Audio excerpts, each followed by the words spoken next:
Hello, ladies and gentlemen, and welcome. This is William Heinman. I'm your host.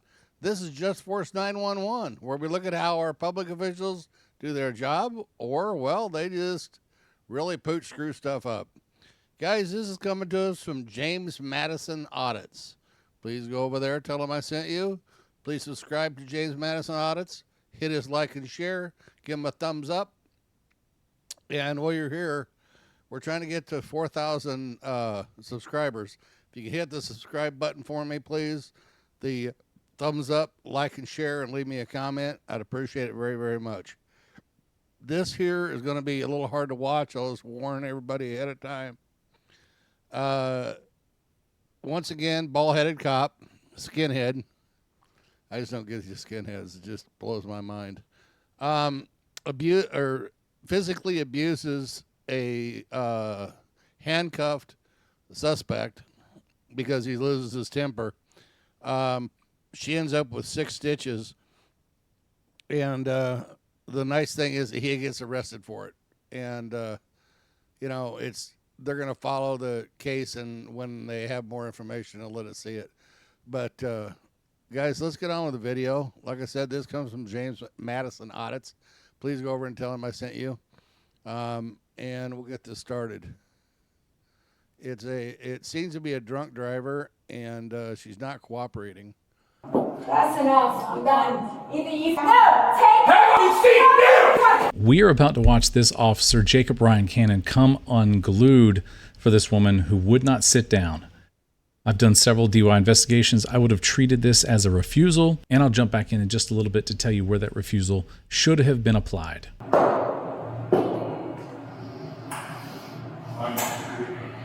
Step in here for me. I'm going to conduct the breath test. No, I'm talking to her. Okay. If you want to, she can step in here too. Like I said, just see right here in this right chair for me. Okay. Yeah, that's fine. So again, this is a fresh breath piece. Okay. It's fine. Place it here.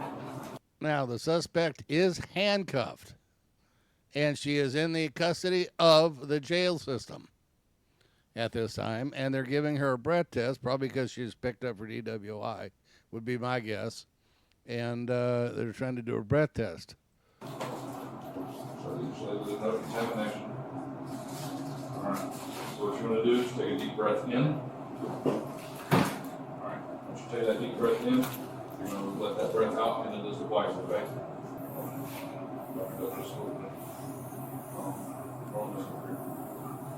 You're letting no more air out around the device. There you go.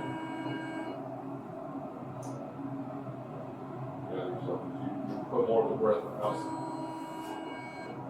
You got a little harder as you said it.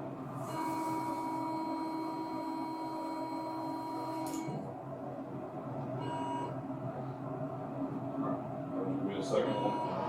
Once the system clears out, okay? It appears that one successful breath sample was taken, and you can see the duration that it took to do it.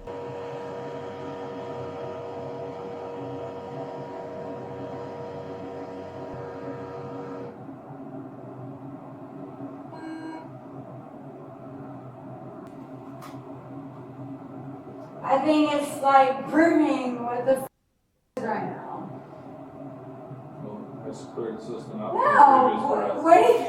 And then you'll put it about in a second. Are you serious right now? Okay. You just can't help to be fucking proved wrong, can you? No, you can't. You just can't be proved wrong, can you? No matter what, right? It doesn't matter. It doesn't. For about 2 minutes, the woman berates him about the arrest, calling him a coward and other expletives. And then when the breath test is ready to take a second sample, she says F you, and that should have been that. You ready for the second one? No, are you a fucking coward or not? No, he's a coward. You. Coward. Please go on to the device. You got it. Now, you got to remember, some people get really stupid when they drink. It's amazing. This lady has been drinking. You can tell by the way she's trying to talk. And no matter what she does not deserve to be beaten up by a cop. Put your mouth on the piece. Just like you did the first time. You guys are pathetic. Just like you did the first time. You're pathetic. Please put You it. know it. You gotta- No, I don't have to do I don't have to do If shit. you refuse it, it's a felony, so go ahead. Please as well. You got to put your mouth on the piece and then blow into the device. Put your mouth on the piece, please. You cannot do it correctly.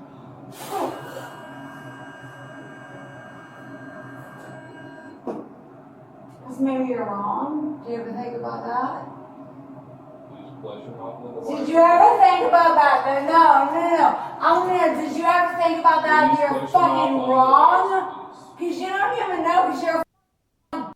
That's what So this is the point that I would say this would be a refusal. When you're a BTO or a breath test operator, you know exactly when people are playing games, whether they're putting their tongue right up against the nozzle so they can't get air in there.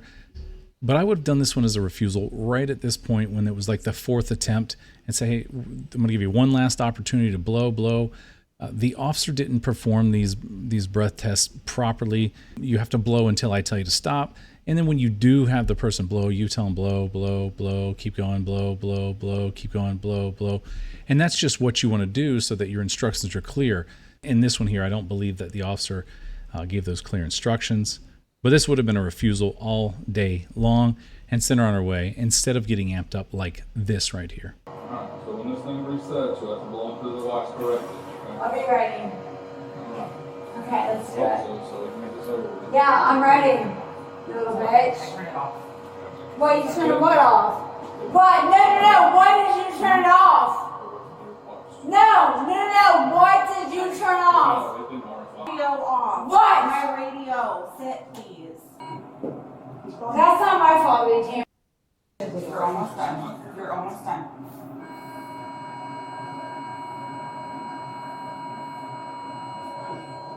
That's enough. I'm done. Either you take me to go piss, or I'm fucking dead. No, take me.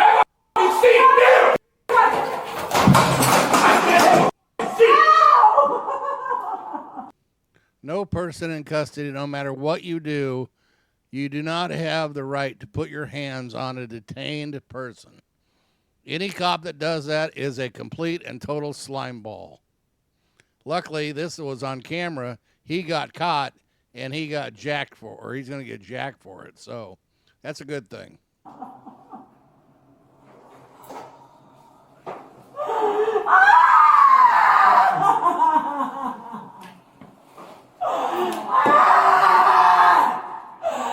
Oh my God, you just bleed. Oh my God, no. No. Give me the fucking shit. No.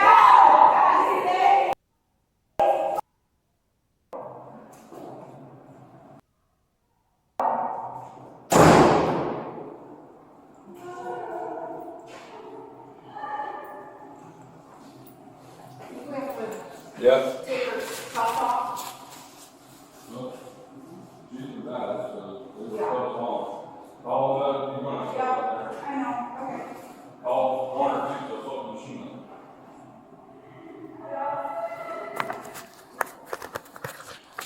He was arrested. Essentially, the arrest came about a month later. Currently, he's facing these felony battery charges. We're going to be attending the court hearing on the next one if it does make it there. The woman's charges are still pending.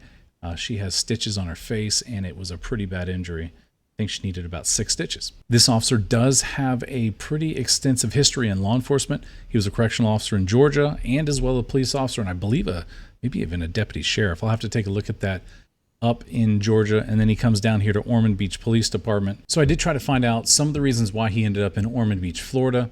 Apparently his wife took a job, but when I tried to get his background check, the city of Ormond Beach hid it from me. Let me show you what they gave me, and let me show you what I found from his previous job and the application that they provided there. Have you ever been arrested or charged, even as a juvenile, with any criminal violation? If yes, write a detailed account of each event. and you can see that they blacked it all out. They hid his criminal background that he provided to the city. If we take a look at the one that I retrieved from McDonough, Georgia, he said he had the answer to the Spalding County Juvenile Court on allegations of juvenile battery from my stepsister. I'm not sure if he wrote that correctly, but it looks like he was charged with this crime according to what he had wrote down. And I'll let you pause this and read the rest. I'm not sure if you read what I read there, but he listed his stepmother first for someone who had battered and pestered him when he was younger. This would have been a hard pass for a hire. You got to look at the psychological background of someone to make sure that someone in a position of power doesn't have these issues that could circle back and they could take it out on a woman. Handcuffed. Thanks for watching, liking, and subscribing. We'll see you on the next one. Well, you got to remember, you're dealing with people with IQs around 15. They're not wrapped real tight to start with, you know.